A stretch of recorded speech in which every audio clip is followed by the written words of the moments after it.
Alright, you already know that a kingdom is the broadest classification for living things. There's only 6 kingdoms that any living thing can fit into. And we're going to go over those 6 kingdoms and what makes each of them unique. The first kingdom is called Archaebacteria. The second kingdom is Eubacteria.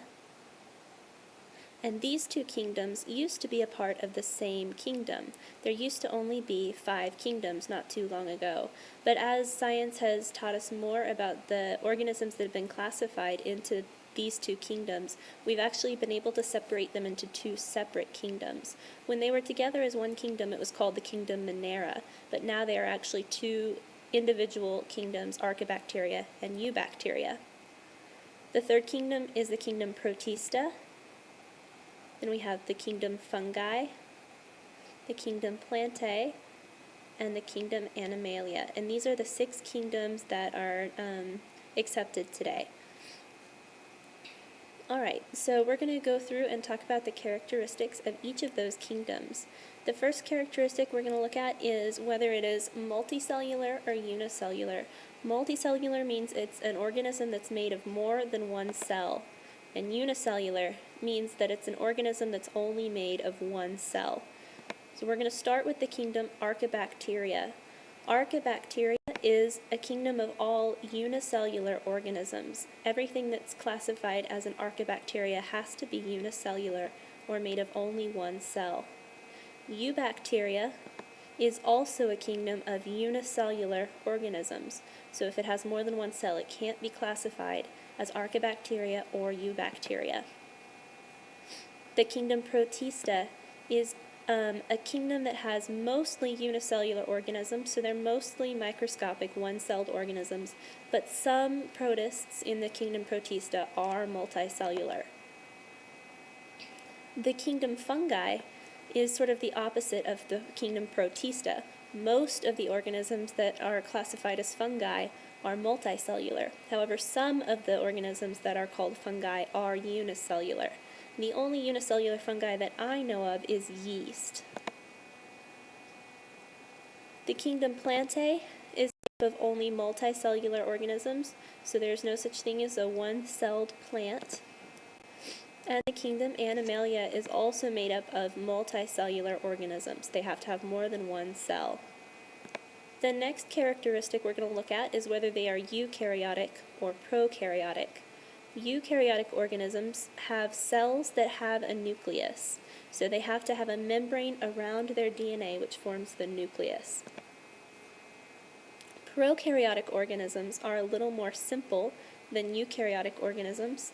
Their cells do not have a nucleus. They actually just have their DNA, and there's no envelope, no nuclear envelope or membrane around the DNA. It just floats freely throughout the cell. So prokaryotic cells do not have a nucleus. They're a little more simple.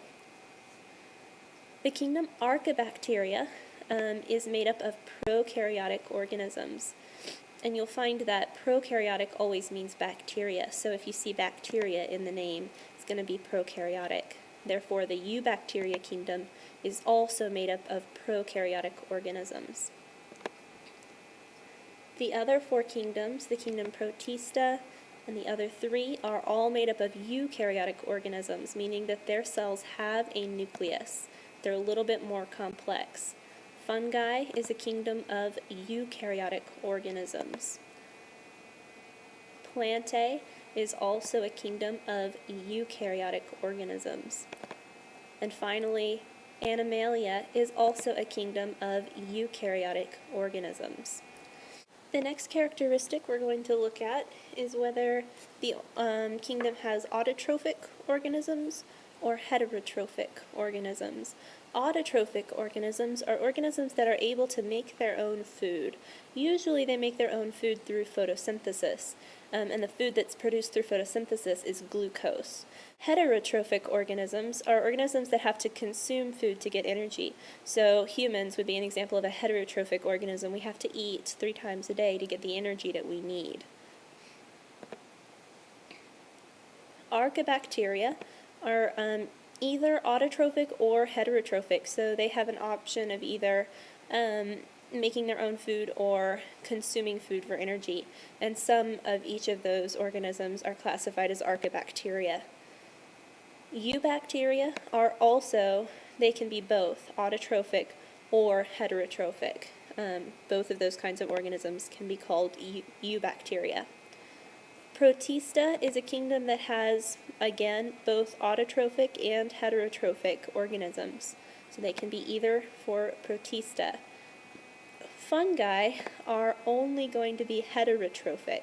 So that means they have to consume food to be able to survive. And you can think about a fungus like a mushroom. It doesn't necessarily eat, it doesn't have a mouth or anything like we do, but it does get energy from decomposing other things, and so it does have to consume energy in a way, even though it's not eating per se. The kingdom Plantae is made up of only autotrophic organisms. There's a couple of exceptions to this rule. You can think about a Venus flytrap actually can consume its own food, so it could be called heterotrophic, but it also is autotrophic, and so you could say that to be a plant, it has to at least be a little bit autotrophic. And the kingdom Animalia is only made up of heterotrophic organisms, so to be an animal, you have to consume food to survive.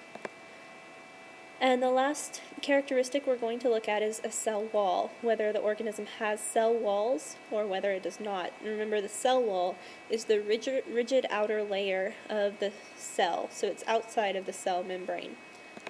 And then some organisms do not have a cell wall, they only have a cell membrane, and they're a little more flimsy. So we're going to look at the Archaebacteria first. All Archaebacteria have a cell wall. You'll find that most organisms in the world have a cell wall. All Archaebacteria do. All Eubacteria have a cell wall. So not just a cell membrane, but also a cell wall. All organisms in the kingdom Protista have a cell wall. All organisms in the kingdom Fungi have a cell wall, but their cell wall is special. It's made of chitin. Plantae is a kingdom made only of things that have a cell wall. However, their cell wall is special because it's made of cellulose. And animals, the kingdom Animalia, are the only organisms that do not have a cell wall. So anything that's an animal does not have cell wall. Alright, so now we're going to look at some examples of each of these kingdoms. The kingdom Animalia, our first example is a fish. Snakes are an example of an animal, as well as sea sponges. And this is one that you might not think of as an animal, but it actually does fit all of the qualifications of being an animal, a sea sponge. The kingdom Plantae includes things like ferns, moss. You can see growing there on the tree trunks, moss is a plant, and flowers are a plant. The kingdom Fungi includes yeast, which is the only unicellular fungi that I know of, and mushrooms. Any kind of mushroom is a fungus. The kingdom Protista includes the amoeba. These are all very small organisms, so this is a picture taken through a microscope. The amoeba is a protist, and the paramecium is also a protist. Eubacterium includes the bacteria that causes strep throat. And E. coli is a bacteria that can make you very sick, and this is a picture of the E. coli bacteria. And then lastly, the Archaebacteria include any kind of bacteria that lives in an extreme environment. And so here's three different types of Archaebacteria.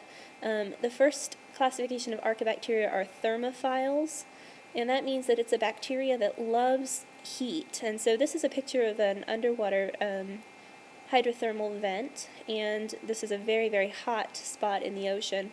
And so bacteria that live near this area have to be heat-loving, or a thermophile. So they would be classified as an Archaebacteria. Methanogens are another type of Archaebacteria. They live in methane-filled areas. And halophiles are another type of Archaebacteria. They live in places that are very salty. Halo is salt, so they love salt. And the pink color of the water here is actually because of the halophiles